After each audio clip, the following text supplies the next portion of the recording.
Olá, no programa Mais Saúde de hoje você vai ver quais são os municípios maranhenses que receberão as vacinas contra a dengue disponibilizadas pelo SUS e os critérios utilizados para as regiões de vacinação. No quadro Fala Doutor, as dúvidas da população serão respondidas pela gastroenterologista Emanuele Rocha. Você vai ver ainda, o Maranhão bateu recorde de transplante de órgãos em 2023, com um aumento de 130% em relação ao ano anterior, um ato de amor ao próximo. No estúdio, uma entrevista com Diego José de Araújo Brito, superintendente em exercício e gerente de atenção à saúde do Hospital Universitário da Universidade Federal do Maranhão. E mais, Fevereiro Roxo é o mês de conscientização sobre doenças raras. A fibromialgia é uma delas. Pensando nisso, vamos entender o que significa e para que serve o cordão de girassol, que identifica pessoas com deficiências ocultas ou não aparentes. Existe uma lei que reconhece o símbolo. Eu sou Ismael Gama e o Mais Saúde está no ar.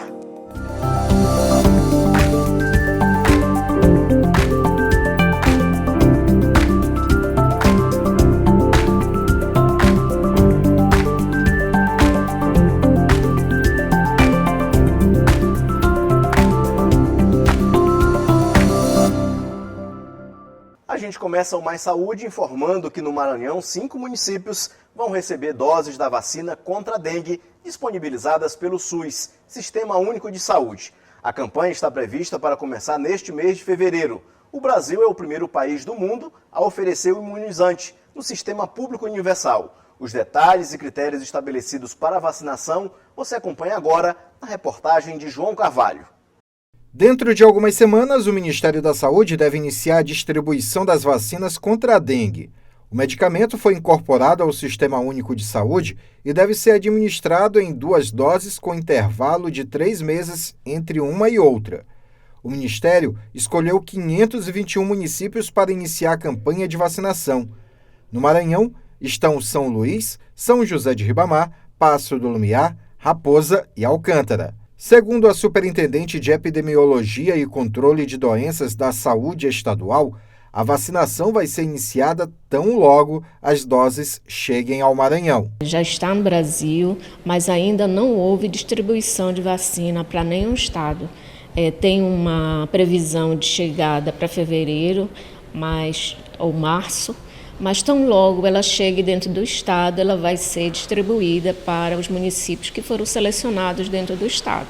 O Maranhão entrou na lista de estados que vão receber as vacinas após um levantamento feito pelo Ministério da Saúde, mostrando que, em anos anteriores, o número de casos de dengue foi considerado alto. O número de vacinas recebidas também é um quantitativo pequeno.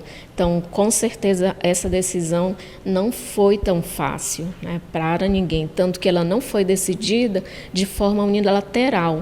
O Ministério da Saúde ele teve que se reunir com os estados e municípios para poder decidir quem ia receber. Por enquanto, a vacina vai ser aplicada somente em crianças e adolescentes de 10 a 14 anos. Mas, mesmo para o público que estará protegido, a prevenção é para todos. Medidas como a eliminação de pontos de água parada que possam desenvolver o mosquito da dengue devem ser seguidas.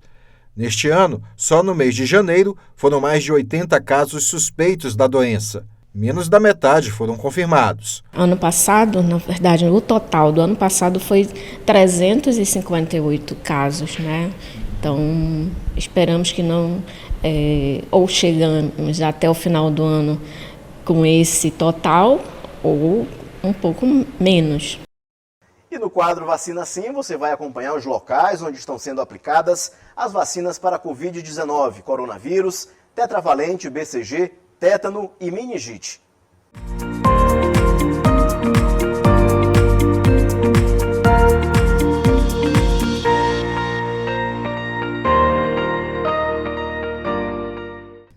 No quadro Vacina Sim, você vai saber quais postos estão ofertando vacinas. Posto de Saúde Centro de Saúde Maracanã, Avenida Rosa Mochel, sem número, no bairro do Maracanã. Posto de Saúde, Centro de Saúde Bezerra de Menezes, Rua 2, sem número, no São Francisco. Posto de saúde, Unidade de Saúde da Família Olímpica 1, Antônio Carlos Reis, na rua 29 de dezembro, número 5, na Cidade Olímpica. Posto de saúde, Centro de Saúde Quebra-Pote, Praça do Cemitério, sem número, Quebra-Pote. Centro de Saúde Laura Vasconcelos, BR-135, quilômetro 23, sem número, Estiva. E no posto de saúde, Centro de Saúde Vila Embratel, na rua 14, sem número, no bairro Vila Embratel. O programa Mais Saúde traz toda semana o quadro Fala Doutor, que responde às dúvidas da população. Nesta edição, a gastroenterologista Manuele Rocha é a nossa especialista.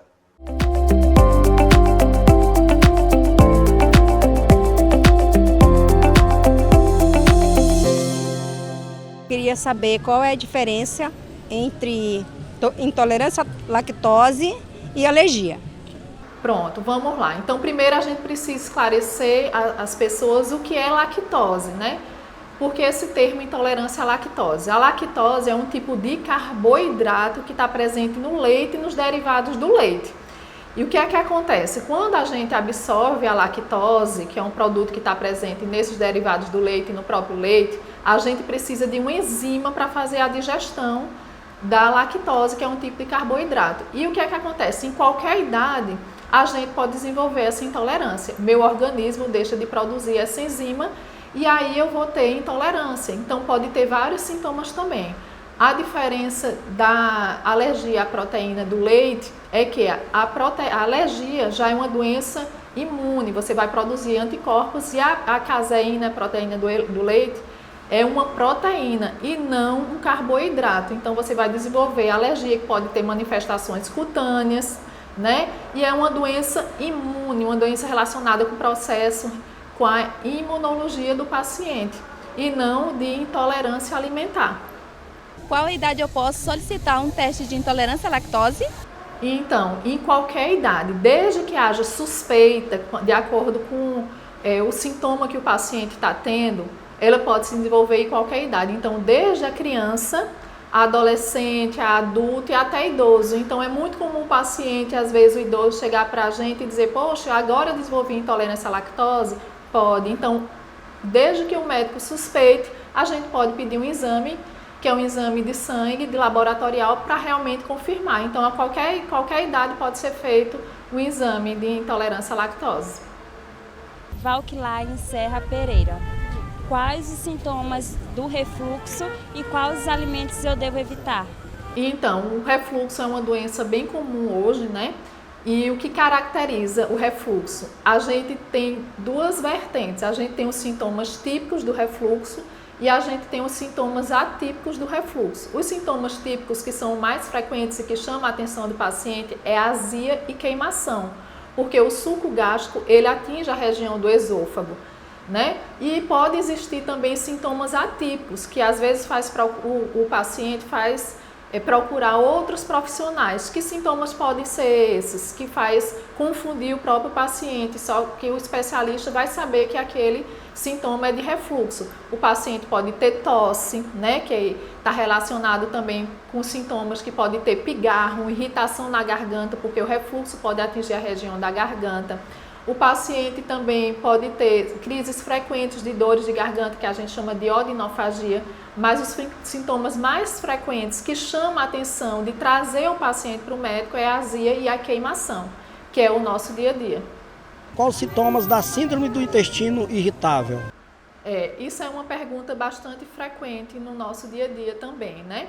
Porque isso daí é o que vai levar ao controle dos sintomas também. Não é somente a terapia medicamentosa, não é somente a gente passar o remédio para o refluxo.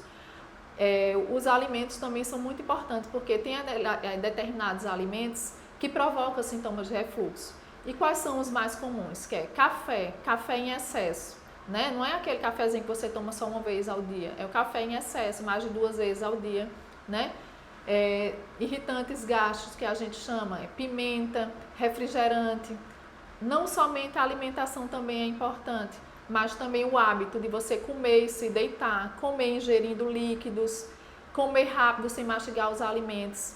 E Os outros alimentos também industrializados, refrigerante, as frituras de um modo geral, pimenta, alimentos muito condimentados. Todos esses alimentos podem estar relacionados com os sintomas de refluxo. Então, os pacientes que têm, a gente pede para evitar esses alimentos.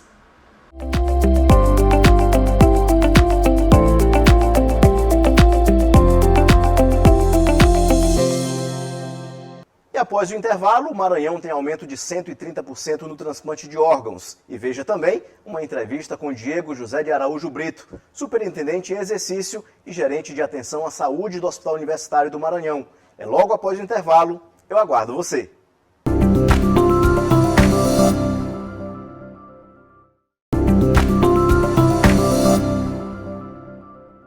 Estamos de volta no Mais Saúde. Você vai ficar por dentro de uma lei federal que reconhece o cordão de girassol como símbolo das deficiências ocultas, como a fibromialgia. No Maranhão também tramita um projeto de lei de autoria do deputado Wellington do Curso com o mesmo direcionamento, voltado para estabelecimentos públicos e privados. Vamos entender um pouco mais desse símbolo do Fevereiro Roxo, mês de conscientização sobre doenças raras. A reportagem especial é de Hugo Viegas.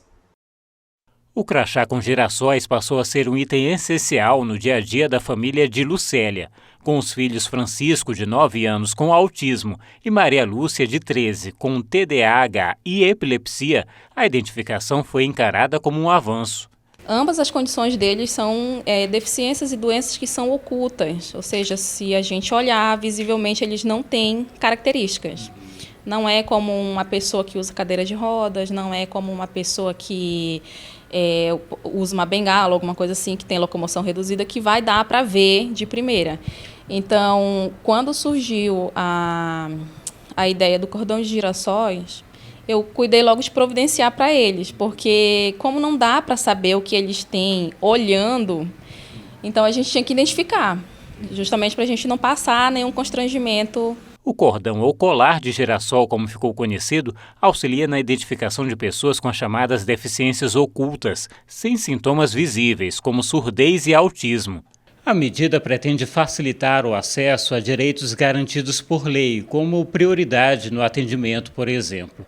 Mas nem todo mundo já reconhece esse significado. A gente já teve casos no estacionamento, de shopping, algumas pessoas já abordaram a gente por que a gente estava estacionando lá, em filas de supermercados, de hospitais, algumas pessoas já nos questionaram de por que a gente está usando a prioridade, sendo que visivelmente eles não têm fisicamente uma característica. E hoje em dia, identificando eles não, como já está todo mundo tomando conhecimento, boa parte da população já sabe o que significa o colar de girassol, né? Tem uma parte que ainda não sabe, mas a gente está aí para começar a educação para todo mundo, né? Espalhar a novidade, que quem está usando o cordão com os girassóis é porque tem alguma doença ou alguma deficiência oculta que precisa de atendimento ou então de agilidade no atendimento. A lei que estabelece o cordão girassol como identificação foi sancionada em julho deste ano pelo governo federal. No Maranhão, um projeto de lei do deputado Wellington do Curso também estabelece o cordão como identificação para pessoas com deficiências ocultas ou não visíveis. Entre outras medidas, determina também que estabelecimentos públicos e privados devem orientar servidores e colaboradores quanto aos procedimentos que devem ser adotados. Pelo menos 30% da população tem algum tipo de deficiência e precisamos garantir os direitos das pessoas com deficiência. O cordão de girassol é uma realidade, já em alguns estados, que faz com que nós tenhamos uma identificação das pessoas que têm algum tipo de doença, algum tipo de enfermidade, mas principalmente deficiência oculta. Por exemplo, autismo. Muitas vezes você não tem como identificar uma criança com autismo, um adolescente com autismo, e o cordão de girassol vai facilitar essa identificação e principalmente as garantias de prioridade no atendimento, seja médico, seja no aeroporto, seja na rodoviária. Então, com certeza, vai facilitar muito a identificação e a garantia dos direitos das pessoas com deficiência, principalmente deficiências ocultas. A jornalista Andressa Miranda, que convive há alguns anos com o diagnóstico de fibromialgia, considera importante a medida, também como instrumento contra a desinformação. Qual é a função do cordão de girassol? É justamente diminuir esse olhar das pessoas discriminatório, é justamente promover esse olhar social muito mais acolhedor. E eu, particularmente, vou me sentir muito mais acolhida, vou sim utilizar o cordão de girassol, só estou esperando chegar. Já fiz o pedido do meu, estou muito feliz. Fiquei muito feliz com a aprovação desse projeto de lei, porque eu tenho certeza que é uma mudança incrível. Francisco se adaptou rápido à identificação e ao que ela representa também. É bem bonito, que isso facilitou a vida, quando a gente está tanto em filas, tantos estacionamentos, daí a gente vai embora mais rápido para poder resolver problemas, remédios. Então isso é muito importante para mim.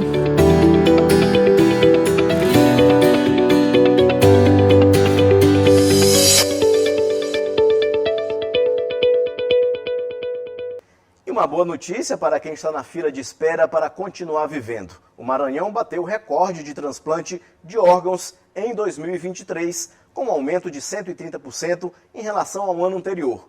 Um ato de amor ao próximo.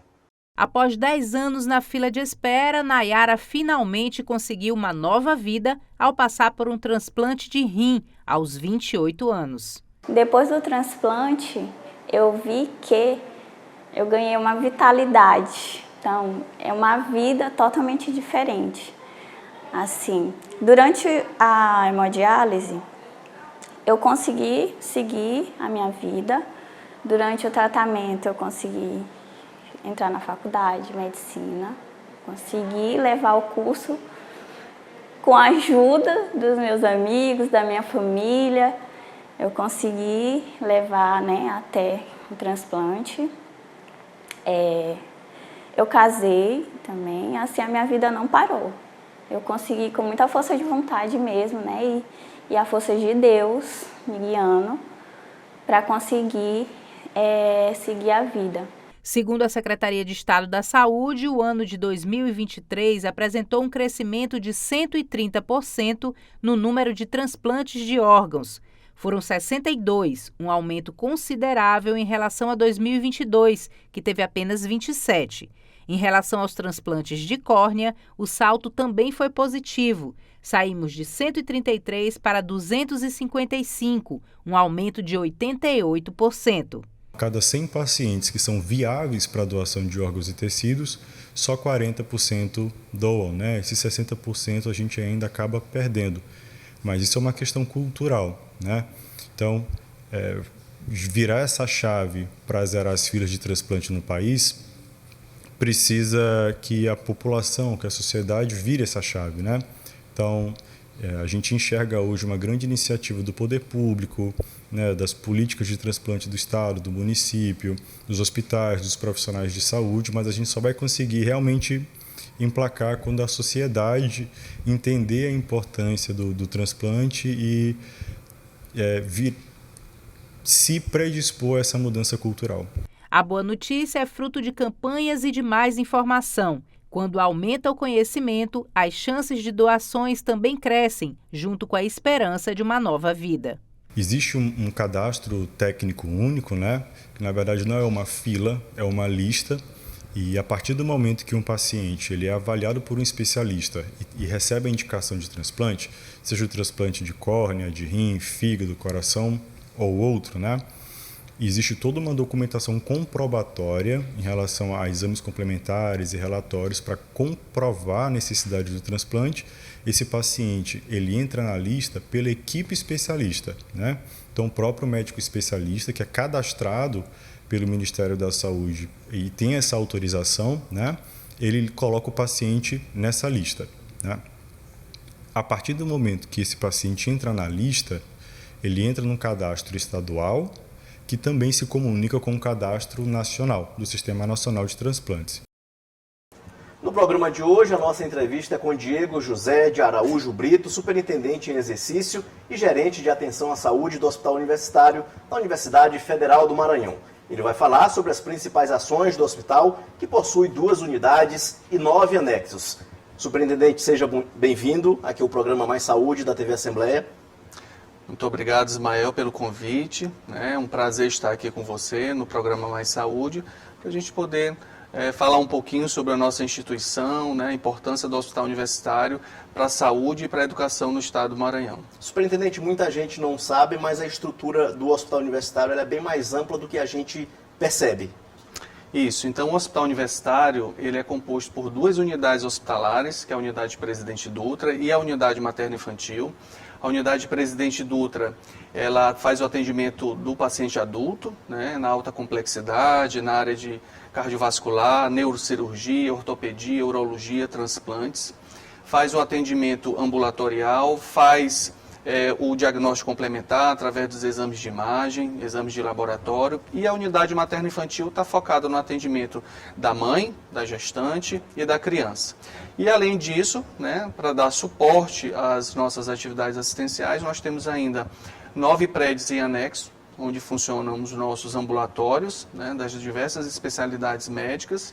Temos também uma unidade de coleta ambulatorial, de laboratório, e um centro de pesquisa clínica e uma unidade administrativa. Então, esse grande complexo, né, formado por 2 hospitais e 9 prédios de apoio às atividades assistenciais, educativas, de pesquisa e administrativa, é que compõe toda essa estrutura do Hospital Universitário. E como é feita essa vinculação com a Universidade Federal e também com a ABSER? O Hospital Universitário, como o próprio nome diz, ele é uma unidade acadêmica da Universidade Federal do Maranhão. Então, ele é campo de prática para os alunos da graduação, nós temos também os programas de pós-graduação. Então, o hospital é da universidade. Tá? Agora, a gestão do hospital, em 2013, o hospital assinou um contrato de gestão através da universidade com a Empresa Brasileira de Serviços Hospitalares, que é uma empresa pública federal, é uma estatal do governo federal, que administra hoje 41 hospitais universitários por todo o país. Então, a EBSER faz a gestão dessa instituição. O hospital ele não deixou de ser da universidade, ele continua sendo o hospital da Universidade Federal do Maranhão, porém a gestão de recursos humanos, a questão das aquisições, né, questões relacionadas à execução orçamentária, tudo é vinculado à Empresa Brasileira de Serviços Hospitalares. E o que é que representa esse hospital para a academia, para os alunos da Universidade Federal do Maranhão, não só da área de saúde, né? Isso. Hoje o hospital ele atende 2.100, em torno de 2.100 alunos de graduação da Universidade Federal do Maranhão. Atende os alunos também da pós-graduação, são 235 residentes de área médica, de 26 especialidades. São 139 residentes de área de atenção à saúde, incluindo residência multiprofissional, cirurgia bucomaxilofacial, enfermagem obstétrica. Então, hoje a gente fala em hospital enquanto assistência, mas eu acho que talvez a maior contribuição dessa instituição para o Estado do Maranhão seja a formação de recursos humanos. Então, nós formamos profissionais da área da saúde e nós somos também campo de prática para outros profissionais que estão se formando na universidade, como das áreas exatas, como as engenharia química, engenharia da computação, engenharia ambiental, engenharia mecânica, também da área de humanas e sociais, como serviço social, psicologia. Então, o hospital, cada vez mais, ele se expande dentro daquilo que ele pode ofertar de campo de prática para os alunos da Universidade Federal do Maranhão. Doutor, no Maranhão ele é o único público que faz transplante. Quais são as especialidades?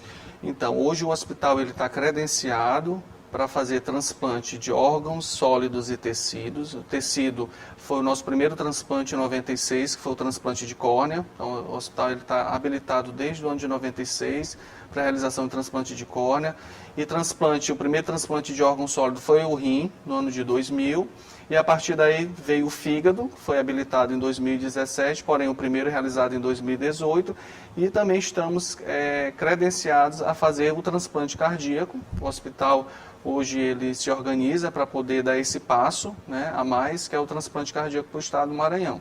Claro que isso demanda recursos humanos, infraestrutura. Então o hospital ele busca ainda fazer os treinamentos das suas equipes, reorganizar suas equipes assistenciais, para que a gente possa viabilizar o transplante cardíaco. Mas, independente disso, nós tivemos um resultado muito positivo agora no ano de 2023. A gente conseguiu aumentar em cerca de 70% os transplantes dentro do hospital. Então, o transplante renal, por exemplo, nós conseguimos aumentar 82% em relação ao ano anterior. Conseguimos voltar a fazer a captação de válvula cardíaca para doação. Então, encaminhando essas válvulas para o banco de válvulas na cidade de Curitiba, como uma forma também de voltar a reintegrar toda a equipe do transplante cardíaco, né, para que a gente possa, muito em breve, fazer o nosso primeiro transplante. As doações de órgãos hoje elas dependem mais das famílias do que de quem declarou isso em vida? Isso, hoje é a família que dá o aceite, né, no momento que é feito o diagnóstico, a confirmação do diagnóstico de morte cefálica. Então, cabe, né, ao cidadão manifestar em vida, né, ter essa mas precisa ter a concordância da família para que a doação se efetive. Tá? E a gente tem tido uma experiência muito positiva agora com a Central Estadual de Transplante, que tem feito um trabalho muito positivo nesse sentido. O aumento desses transplantes por conta também desse movimento que tem sido feito de esclarecimento da população, de treinamento de equipes, de busca de órgãos, né, através das centrais, tanto intra-hospitalares quanto as organizações de procura de órgãos. Então, a Central Estadual tem feito um trabalho muito bom para a sociedade no que diz respeito ao movimento do transplante, nesse sentido de trazer essa discussão para dentro da sociedade maranhense. Doutor, de uma forma simples, o que seria a morte encefálica? A morte cefálica é quando o cérebro ele para de funcionar, em termos gerais, para que as pessoas possam entender. Então, é um indivíduo que ele passa a não responder mais a estímulos. Ele é avaliado através de 2 exames clínicos, né, por profissionais capacitados, ou neurologistas, ou intensivistas, ou emergencistas. Ele é feita essa avaliação em 2 momentos e é feito um teste confirmatório, que pode ser um Doppler de carótidas, um eletroencefalograma ou uma arteriografia cerebral, confirmando que não existe mais fluxo de sangue para o cérebro. Na ausência do fluxo de sangue, as células cerebrais, né, elas morrem e o indivíduo ele não consegue, a partir daí, por legislação, a gente decreta que o indivíduo ele está vivo. Apesar de o coração continuar batendo, haver circulação sanguínea, mas o indivíduo ele é uma situação irreversível, ele não consegue mais voltar a partir desse momento onde é decretado a morte encefálica. Geralmente, quando há recusa da família, qual é a motivação principal? São questões sociais, questões religiosas, né? Geralmente são as negativas familiares, elas focam muito em relação a isso. Por isso é importante ter um debate intenso, um debate constante na sociedade, para que a gente possa ainda desmistificar o processo, né? Então, ninguém retira órgão de nenhum paciente se não houver realmente a confirmação da morte cefálica. Então, a abordagem também com a família ela é feita a partir do momento em que você tem a suspeita e tem a confirmação do diagnóstico. Essa recusa, às vezes, também é por falta de informação, doutor? Muito, na maioria das vezes, por falta de informação, né? A gente observa o aceite, muitas vezes, naquelas famílias onde já houve algum caso, né, de alguém que foi beneficiado com o transplante. Geralmente, a família ela se manifesta como querendo doar, né? Mas quando são famílias que nunca tiveram contato com essa temática, nunca ouviram falar sobre transplante de órgãos, geralmente são famílias que trazem um pouquinho mais de resistência no processo de doação. Doutor, e o ano de 2003, como foi o balanço? Foi positivo? 2023 foi um ano positivo, então a gente veio daquele período difícil da pandemia, mas a gente falou no começo da entrevista sobre a estrutura. Essa estrutura é uma estrutura gigantesca e aí nós temos também volumes de atendimento que são grandes, né? No ano de 2023 foram mais de 11 mil cirurgias feitas nos nossos 4 blocos cirúrgicos, foram 60 mil exames complementares, exame de imagem, exame laboratorial, foram mais de 350 mil consultas ambulatoriais.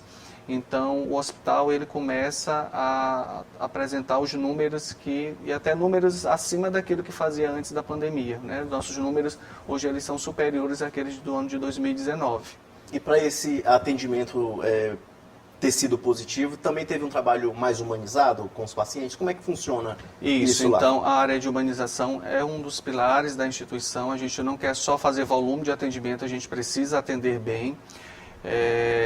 Então, nós temos vários projetos, datas comemorativas, a equipe da humanização do hospital, do grupo de trabalho da humanização, realiza atividades com esses nossos pacientes. Temos alguns projetos que são destaque, né, nacional, como a classe hospitalar. Então, hoje, por exemplo, o paciente, a criança que está internada na unidade materno-infantil, nós temos uma classe hospitalar dentro do hospital. Então, aquela criança de internação prolongada, para que ela não tenha prejuízo na sua formação, né, ela recebe um acompanhamento pedagógico dentro do hospital, e isso foi viabilizado através de um convênio assinado pelo hospital e pela Secretaria Municipal de Educação. Então, a Secretaria Municipal fornece os professores, e esses professores fazem esse atendimento dentro da unidade materno-infantil. Na verdade, esse projeto ele começou bem antes, né? Ele começou lá em 2012, 2013, que foi o ABCNEF, a classe hospitalar para os pacientes da hemodiálise. Então, começou com a educação de jovens e adultos.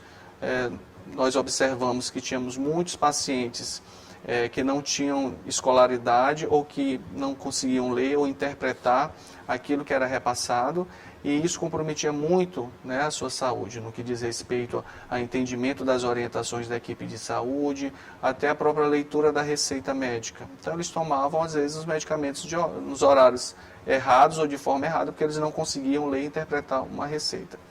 E aí nossa equipe de saúde, lá da instituição, da nefrologia, através de um contato, né, com uma professora que é vinculada à Secretaria Municipal de Educação, fizeram a proposição desse projeto, e aí foi assinado esse convênio do hospital, esse primeiro convênio em 2013, do hospital com a Secretaria Municipal de Educação, e a partir daí se iniciou na modalidade EJA, né, o acompanhamento desses pacientes, inclusive já tivemos até formatura de alguns pacientes, e a partir de 2018, com o aumento dos casos pediátricos, então hoje o hospital, a faixa etária de até 6 anos, é o único hospital que faz hemodiálise de criança no estado do Maranhão, até 6 anos, né, hemodiálise crônica, né, ambulatorial.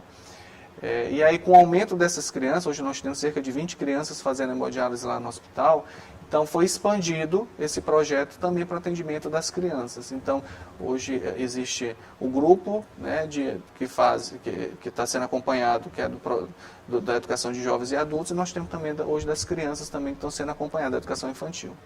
Em relação ao prêmio de transparência com a CGU, com a Controladoria Geral da União, como é que foi receber esse reconhecimento? Então foi o hospital, né, ficou muito feliz em receber esse reconhecimento. Então ele ficou em primeiro lugar no país, junto com outros hospitais da rede EBSER. Então foram 22 hospitais, incluindo o hospital universitário, mais a própria EBSER sede. Então o hospital ele atendeu em 100% os 49 itens que são acompanhados pela CGU, né? Atendendo a Lei de Acesso à Informação, né? Então esses itens eles são monitorados pelo Sistema da Transparência Ativa. Então são informações relativas à carta de disponibilidade de carta do usuário, Lei Geral de Proteção de Dados, o relacionamento da instituição com terceiros, execução orçamentária. Então são várias informações que o hospital disponibiliza, né? Através dos seus portais, sites, disponibiliza para a própria CGU através do seu relatório de gestão. E isso mostra a transparência da instituição, a ética com que os profissionais da gestão e todos os nossos colaboradores têm em relação ao serviço público, ao bom atendimento e a forma como esse atendimento ele é transparente, né? Então, a maturidade da gestão do hospital ela está traduzida através dessa premiação. Doutor, nós enfrentamos um cenário pandêmico, e como é que foi a estruturação do hospital para enfrentar essa realidade que a gente não estava preparado? Ainda bem passamos por esse período, né? Foi um período muito difícil, né? O hospital, em 2020, frente àquela situação nova para todo mundo, né? E de todo mundo mesmo, ele precisou, né, praticamente encerrar suas atividades, habituais, né, atendimento de alta complexidade, os atendimentos ambulatoriais, permaneceu com a obstetrícia, né, com todos os seus cuidados, né, manteve o atendimento de pediatria, manteve o atendimento de alguns procedimentos de urgência, porém o dia a dia, né, do hospital precisou ser alterado. O hospital disponibilizou mais de 40 leitos de UTI para atendimento da rede de saúde, disponibilizou mais de 100 leitos de internação clínica, e isso durante o ano de 2020. Para 2021, o hospital é um hospital de ensino, então nós pensamos que não poderíamos alongar muito essa estratégia porque estávamos comprometendo a formação de profissionais, né, de saúde. E o hospital ele dispôs a partir do ano de 2020 de uma unidade nova, né, anexa à unidade Presidente Dutra, e nós focamos todo o atendimento da Covid para essa unidade, né. Então lá nós colocamos 40 leitos de UTI e 80 leitos de enfermaria. Nós criamos um fluxo externo para atendimento exclusivo de Covid.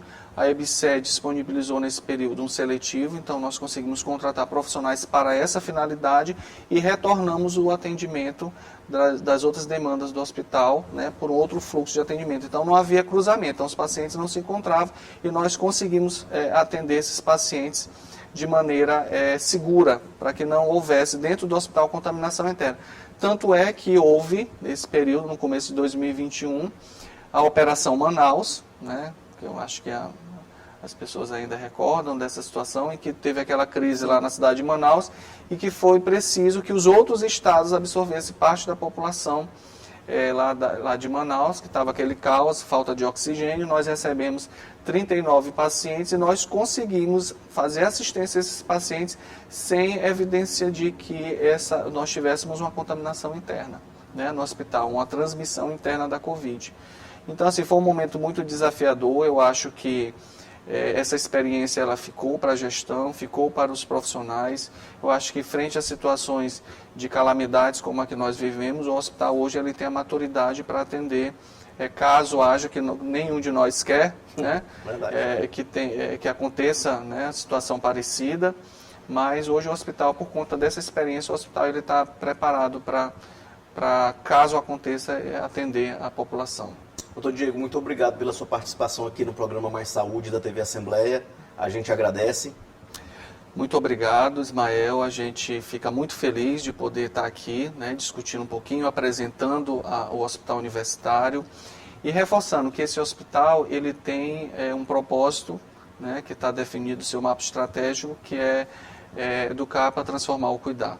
Então, nós somos um hospital 100% SUS, né, um hospital que ele não faz a cobrança por nenhum atendimento. Inclusive, a gente gostaria de deixar para os telespectadores aqui o nosso contato da ouvidoria, que é o 2109-1033. Caso haja alguma menção à cobrança, à facilitação de acesso aos nossos serviços, a gente pede que a população entre em contato, faça a denúncia. Mas reforçando que a nossa missão é assistir enquanto hospital, enquanto instituição de saúde, mas o grande compromisso desse hospital universitário é formar recursos humanos para a área da saúde, para poder melhorar os indicadores assistenciais no nosso estado. Ok, doutor, obrigado. Esse foi o nosso programa Mais Saúde de hoje. A gente se encontra no próximo domingo às 9 da manhã. Até lá!